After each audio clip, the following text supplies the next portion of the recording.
1889년의 일입니다. 일본은 천황의 칙령으로 헌법을 발표했습니다. 그리고 이것은 메이지 유신이 이제 거의 완성되었다라는 것을 의미하는 사건이었습니다. 그런데 이 메이지 유신에 대해서 우리나라와 중국은 보는 시각이 많이 다릅니다. 우리나라의 경우에 네이버를 보면 결과적으로 일본은 국수주의, 군국주의, 제국주의로 치달았다라고 해서 마지막에 부정적인 의미의 말을 붙이고 있습니다. 대신 중국의 경우에 바이두 백과를 보면 일본 근대 사상 중요한 전환점이었고 또 일본의 메이지 유신은 10분 유의미하다라는 얘기로 상당히 좋게 얘기를 하고 있습니다. 또한 아시아에서 국가를 개혁하려고 노력했던 것들 중 아주 소수의 성공 개혁적 국가였다라고 상당히 긍정적으로 얘기하고 있습니다. 한국과 중국은 이 당시 그리고 그 이후에 일본에 의해서 상당한 어려움을 겪었던 공통점을 가지고 있습니다. 그런데 이 두 나라는 왜 이렇게 메이지 유신에 대해서 전혀 다른 시각을 가지고 있는지 이제 메이지 유신에 대해서 알아봐야 할 것 같습니다.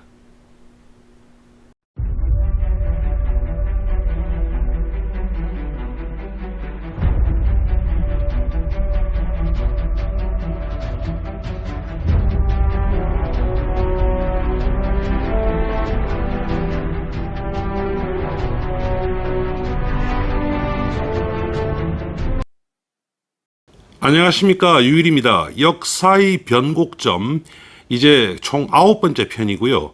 일본의 개황과 메이지 유신에 대해서 얘기하는 내용은 이제 3번째 편입니다.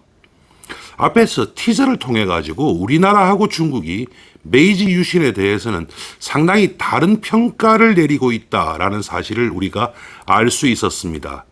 그렇다면 메이지 유신이 과연 어떤 것이었기에 이렇게 양국은 다른 평가를 하고 있을까에 대해서 한번 알아볼 필요가 있는 것 같습니다.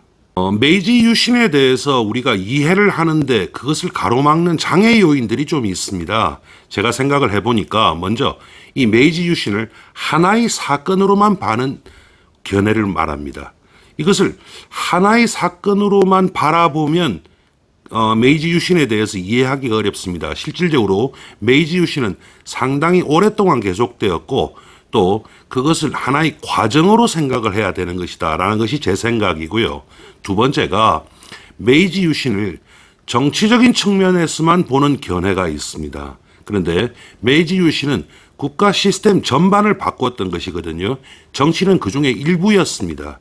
교육체제라든지 재정개혁이라든지 군사개혁이라든지 또 문화, 종교까지도 메이지 유신에 의해 가지고 완전히 바뀌게 된 것이거든요. 그래서 이러한 것도 중요하고 세 번째는 이 메이지 유신을 한일 관계의 측면에서만 보는 견해가 있습니다.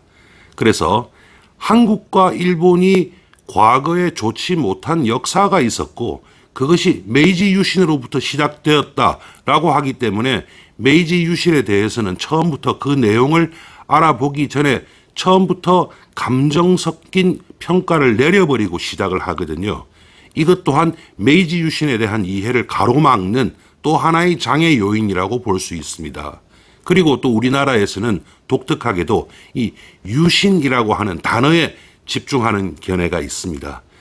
메이지 유신이 있었고 우리나라에서는 1972년에 10월 유신이라고 하는 것이 있었죠. 물론 10월 유신의 유신이 이 메이지 유신에서 있는 유신에서 따왔다라고 대개들 얘기를 합니다만은 그렇기 때문에 이 메이지 유신에 대해서 처음부터 부정적으로 보고 시작하는 견해들이 있습니다.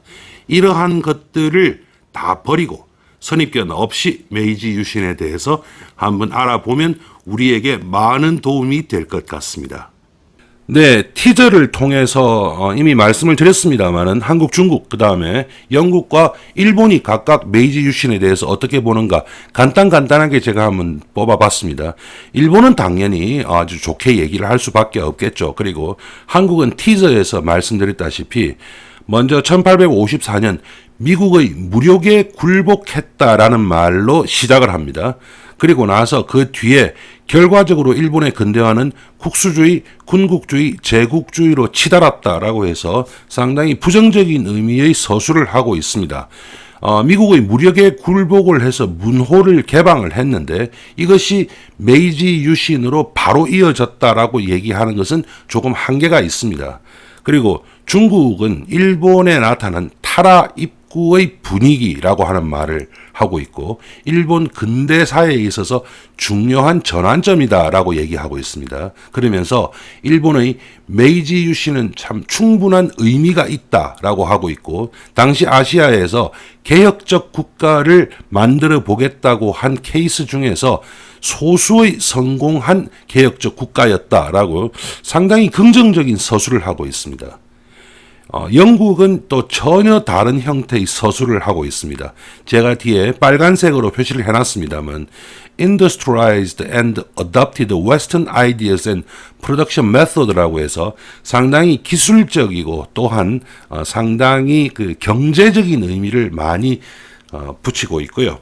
그 다음에 일본이 이제 아마 메이지 유신에 대해서 가장 잘 알지 않겠습니까? 그런데 여기 보면 일본이 1년의 근대화 개혁, 즉 1년의라고 해서 어떤 메이지 유신이 하나의 사건이 아니었다. 제가 앞에서 말씀드리는 것처럼 하나의 사건으로 보지 않습니다. 그래서 중앙관제, 법제, 궁정, 신분제, 지방행정, 금융, 유통, 산업, 경제, 문화, 교육, 외교, 종교, 그 다음에 사상, 정책, 이 모든 것을 포함한다라고 일본은 표현을 하고 있는 것입니다. 제가 말씀드렸다시피 보신전쟁의 마지막에 일본의 양측이 극적으로 합의에 이르면서 천황은 에도에 무혈 입성하게 됩니다. 이것이 천황이 에도에 이제 입성하는 장면이고 이때 천황이 그러면 과연 어느 정도의 권력을 가지고 있었는가에 대해서는 좀 의문스러울 수밖에 없습니다. 상징적인 권력은 거의 100%였죠.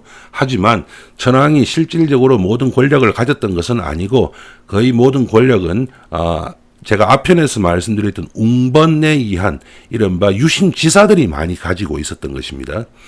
이들은 국가를 자기가 생각하는 방향으로 만들어가고 싶었음이 당연합니다. 그렇게 해서 제일 먼저 이제 한 일이 바로 패번치현이라고 하는 것입니다. 원래 일본은 전국에 전국이 번으로 이루어져 있었습니다. 그런데 이 번이라고 하는 중세 봉건적인 행정구역을 완전히 바꾸면서 현을 이제 설치하게 됐습니다. 이게 1869년 7월 25일인데요.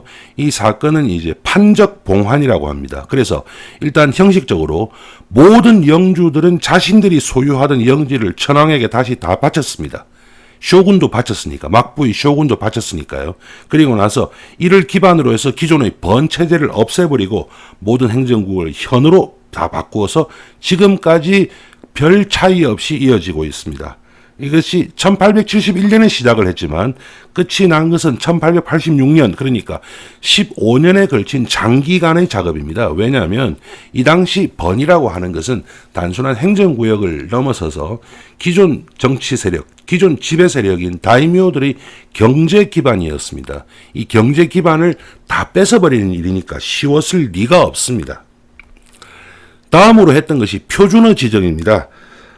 일본의 경우에 또 우리나라보다도 더 오랫동안 봉건 체제 하에서 지역 간의 교류가 그다지 많지 않고 살아왔습니다. 그러다 보니까 말이 당연히 다를 수밖에 없습니다.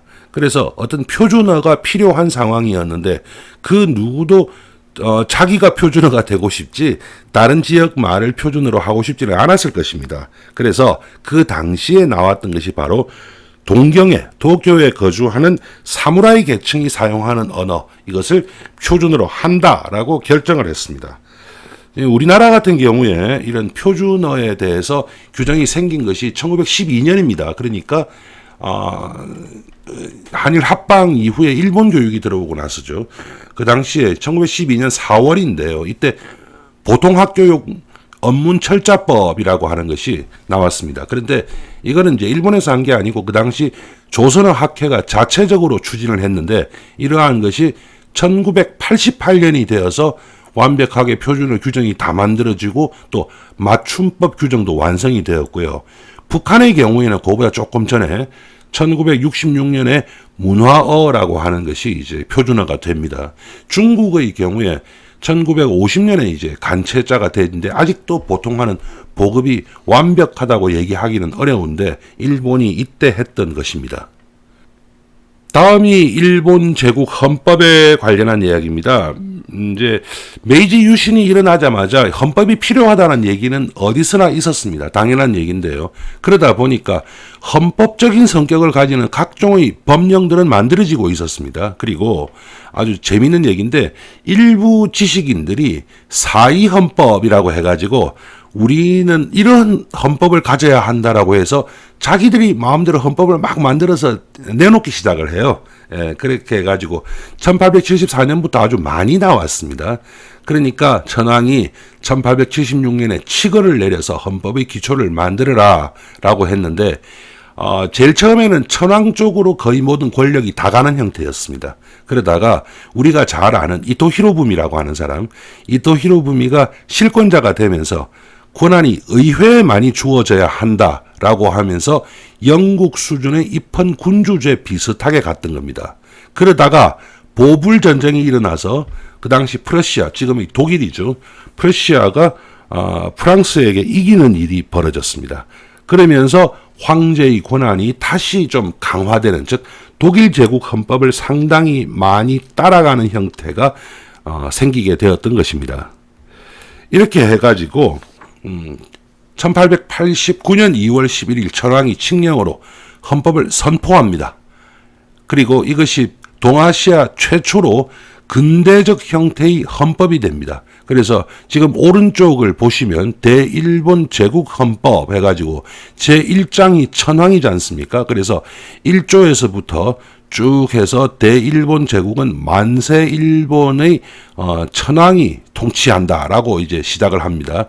많은 사람들이 일본 제국 헌법에 대해서 이런 부분이 이제 강조돼서 제대로 된 헌법이 아니다라고 얘기를 하는데 실질적으로 이런 천황에 관련된 부분은 제일 앞에 13개조에 불과하고 그 이후에는 아주 근대적인 헌법을 많이 만들었고 그리고 이제 국민의 권리에 대해서 상당히 폭넓게 보장하고 신분제를 없애고 하는 상당히 잘 돼 있는 근대적인 헌법이었습니다.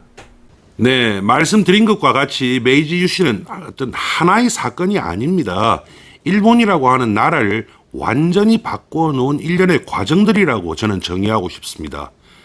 아직 메이지 유신에 대해서는 얘기할 내용이 많이 남아 있습니다.